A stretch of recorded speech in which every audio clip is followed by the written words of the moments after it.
تو بہن کہتی ہے کہ بھائی ہم یہ دیکھ رہے ہیں کہ تھوڑی دیر کے بعد اس گلے پر خنجر عسکیہ چلے گا، یہ گلا کٹ جائے گا، جسم سے تن سر جسم سے جدا ہو جائے گا۔ تو آپ پوچھتی ہے میرے بھائی حسین تم نے ہمارے کلائی کو کیوں چوما ہے؟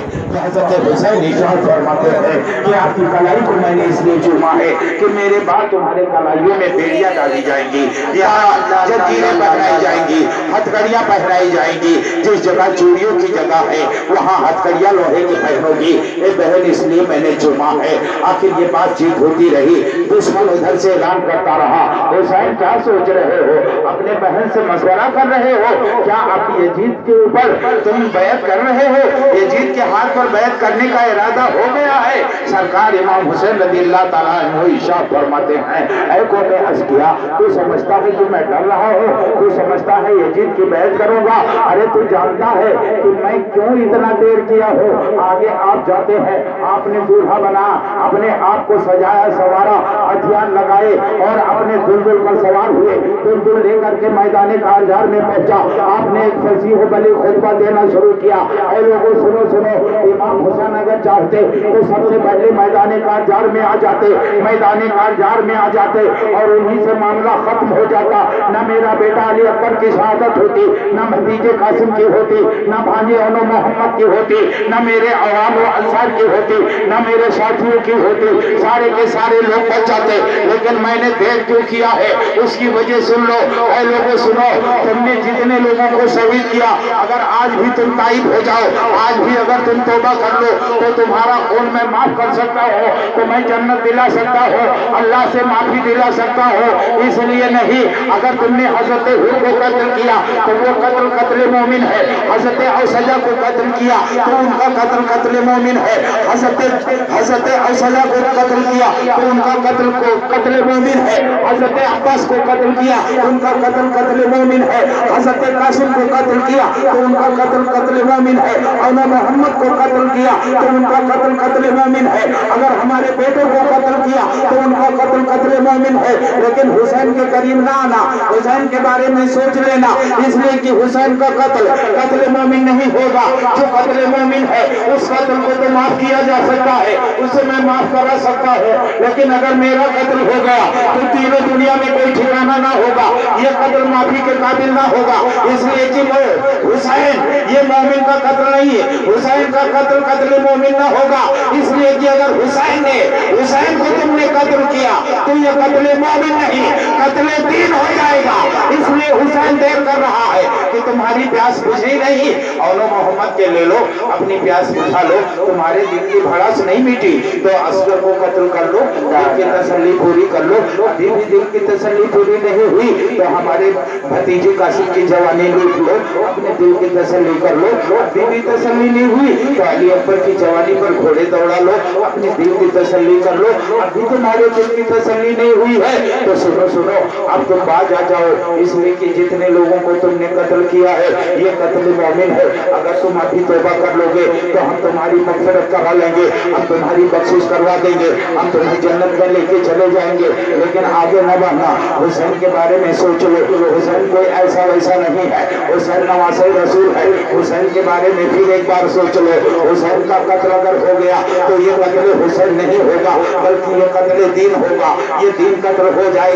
حضرت خواجہ ہند کے راجہ کا کہنا ہے کہ سا ہست حسین، بادشاہ ہست حسین، دی ہست حسین، دی بنا ہست حسین، اور سردار نادر در دست یزید حقہ کی بنائے لا الہ ہست حسین، حسین لا الہ ہے، حسین لا الہ کی بنیاد۔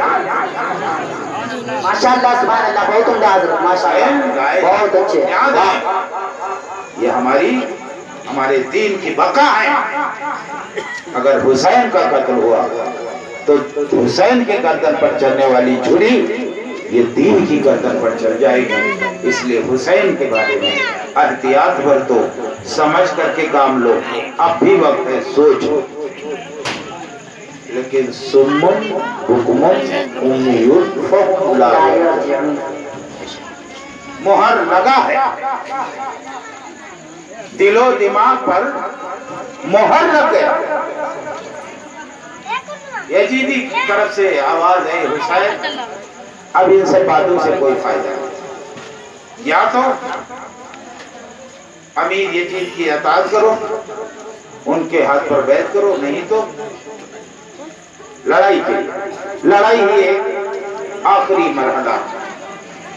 मेरा आका हुसैन इरशाद फरमाता है, मैं तैयार हूँ, हल मिन मुबारिस, आओ मैदान में जिसको मुझसे मुकाबला करना हो। एक खबीस आया, जुल्फ़िकार हैदरी की जद में वासिले जहन्नम हुआ। दूसरा आया, वासिले जहन्नम हुआ। तीसरा आया, वासिले जहन्नम हुआ। अमर साथ चीख रहा है, खूली हैरान और परेशान है कि इस तरह एक एक ना जाओ। इनके घराने को देख चुके हो, इनके बच्चों को देख चुके हो, इनके दोस्तों को देख चुके हो। अकेले अकेले अगर तुम गए तो सबके सब मारे जाओगे, कोई नहीं बचेगा। चारों तरफ से हमले कर लो। सरकार इमाम हुसैन की जात अकेली जात है। मेरे आका इमाम हुसैन शेर की तरह बिखर पड़ते हैं। आपने जब तलवार जुल्फ़िकार खींचा, जुल्फ़िकार हैदरी जब मैदान में आई तो किस्तों के पुश्ते लगाना छोड़ दिया। एक तरफ से तलवार चलती जा रही है। हज़रत इमाम हुसैन रज़ी अल्लाह ताला अन्हु का दुलदुल भी उतना ही साथ दे रहा है जितना तलवार साथ दे रही है। तलवार चल रही है। एक ही बार में, एक बार के हमले में 1900 लोगों को वासिले जहन्नम कर दिया। 1900 कुत्तों को जहन्नम में भेज दिया। वो तलवार चलती जा रही है। तलवार ऐसी चल रही है जैसे पानी के सतह पर मछलियां दौड़ रही हो। तलवार चलती जा रही है, तलवार चलती है। इतने गजब में तलवार है, लगता है हजरत मौलाए कायनात का ताकत हजरत हुसैन के बाजू में आ गया हो। तलवार चल रही है, ऐसा लगता है कि फातिमा ज़हरा ने अपने आंचल के पर्दे से दुआ के लिए हाथ उठा दिया हो। तलवार चलती है, ऐसा लगता है कि नाना मुस्तफा के जुल्फ़े ब्राह्मणी परेशान बिखर गए हो। ऐसा लगता है कि हुराने बहस मरहबा मरहबा कह रही हो, गिलमाने बहस आफरी आफरी कह रही हो। तलवार चल रहा है और जैसे लगता है कि सूरज भी ताईद में आ गया हो। तलवार चलती है तो ऐसा लगता है जैसे जमीन भी ताईद कर रही हो। तलवार चलता है तो ऐसे लगता है कि तमाम जिन्नात इकट्ठा हो गए हो। तलवार हुसैन की चलती है तो ऐसा लगता है कि आसमान के फरिश्ते अश अश कर रहे हो। तलवार चलती है तो ऐसा लगता है कि अब सारे कूफियों को वासिले जहन्नम करके जब रुकेंगे। तलवार चलती जा रही है, कोई जहन्नमी जहन्नम में जाते जा रहे हैं। तलवार हुसैन की चलती है। जुल्फ़िकार हैदरी की काट यह है कि तलवार बिजली की तरह चमकती है, लोगों के सरों को उतार रही है, लोगों के गर्दनों को काट रही है, उनके बाजुओं को काट रही है, जिस्म में दो टुकड़े कर दी जा रही है। कभी मैमेना पर हमला करते हैं तो मैमेना को साफ करके रख देते हैं, कभी मैशरा पर हमला करते हैं तो मैशरा साफ करके रख देते हैं, कभी कल्ब में हमला करते हैं तो कल्ब तितर बितर हो जाता है। मेरा आका हुसैन, हम सबका आका हुसैन, आपका आका हुसैन, नबी का नवासा हुसैन, अली का लख्ते जिगर हुसैन, फातिमा ज़हरा का चैन हुसैन बार बार हमले कर रहा है और ये कूफी भाग रहे हैं, अपनी जानों को बचा रहे हैं, लेकिन वासिले जहन्नम हो रहे हैं। अगर ये कौन सी तलवार है? ये वो जुल्फ़िकार हैदरी है जो कभी अली के हाथों में चली है। ये जुल्फ़िकार हैदरी है जो कभी हसन के हाथों से चली है। ये जुल्फ़िकार हैदरी है जो कभी अब्बास के हाथों से चली है। ये जुल्फ़िकार हैदरी है कभी असफर की जवानी से चली है। ये वही जुल्फ़िकार हैदरी है जो कासिम ने अपने जवानी में चलाया है। ये वो जुल्फ़िकार हैदरी है जो नाना मुस्तफा ने हज़रत सरकार मौलाए कायनात को अता की थी। ये वही जुल्फ़िकार अली है, जुल्फ़िकार हैदरी है जिसने लापता इल्ला अली का तमगा हासिल किया है। ये वही जुल्फ़िकार अली है जिसको चलाते हुए हुसैन जब चला रहे हैं तो लापता इल्ला अली, ला साहिबुल्लाह जुल्फ़िकार की सदाएं आ रही हैं। ये वही जुल्फ़िकार अली है कि लगता है सबको काट के रख देंगे। ये जुल्फ़िकार हैदरी चलती जा रही है, ये रुकने का नाम नहीं ले रही है। इस तलवार को रुकना चाहिए था, भूख प्यास की शिद्दत से रुकना चाहिए था, कमजोरी की इल्लत से रुकना चाहिए था, लेकिन लोगों से कमजोर होने की वजह से इस तलवार को रुक जाना चाहिए। अली अकबर की जवानी रुकने से ये तलवार न रुकी, कासिम की जवानी बर्बाद होने से ये तलवार न रुकी, और मोहम्मद की लाश उठाने से ये तलवार ना रुकी, अली अकबर के लाश को दफन करने से ये तलवार ना रुकी, हजरत असगर के लाश को ले आने से ये तलवार ना रुकी, हजरत अब्बास के बाजू कलम होने से ये तलवार ना रुकी, और मोहम्मद की शहादत से ये तलवार ना रुकी, और सजा की शहादत से ये तलवार ना रुकी, हजरत अब्दुल्ला की शहादत से ये तलवार ना रुकी, हजरत हुर की शहादत से ये तलवार ना रुकी, इतनी शहादतों से तलवार ना रुकी, लाशों को ढोते ढोते कमर टेढ़ी हो गई, फिर भी तलवार नहीं रुक रही है। आखिर ये तलवार रुकेगी कैसे? इस तलवार को रुकना चाहिए। अगर ये तलवार ना रुकेगी तो फिर कल क्या होगा?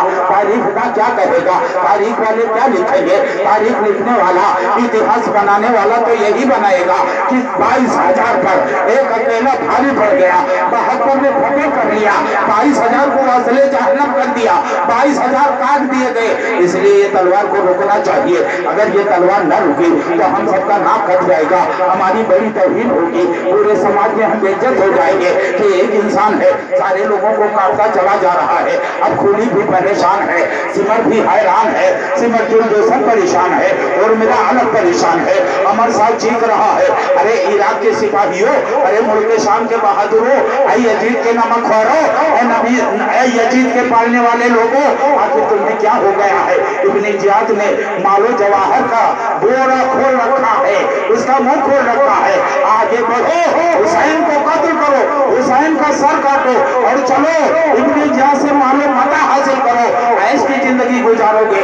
एक बार फिर ताजा जब हमला होता है, ताजगी के साथ लोग हमला कर देते हैं, लेकिन मेरा और आपका आका हुसैन, सारी कायनात का आका हुसैन, नबी का नवासा हुसैन, अली का नूरे नजर हुसैन, फातिमा का लगते जिगर हुसैन आगे बढ़ करके फिर हमले करता है। इस शदीद तरीके से हमला करता है, इतना सख्त हमला करता है कि ये कुछ भी भागना शुरू कर देते हैं, अपनी जान बचाना शुरू कर लेते हैं। लेकिन कब तक है? ये तलवार जहाँ रुकने का नाम ना ले रही थी, खाने पीने से, भूख और प्यास की वजह से ना रुकी, कत्ल गारतगरी की वजह से ना रुकी, लाशों को ढोने से ना रुकी, वो तलवार अचानक रुकी। वो तलवार अचानक रुक गई। क्यों? वक्त नमाज आ गई। अब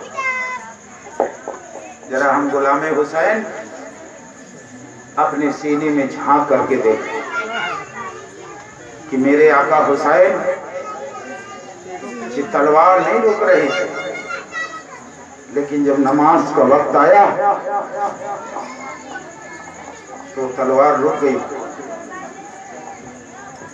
आज हम नमाज का वक्त होता है तो हम क्या करते हैं? ये पैगाम हुसैन करबला से नस्र हुआ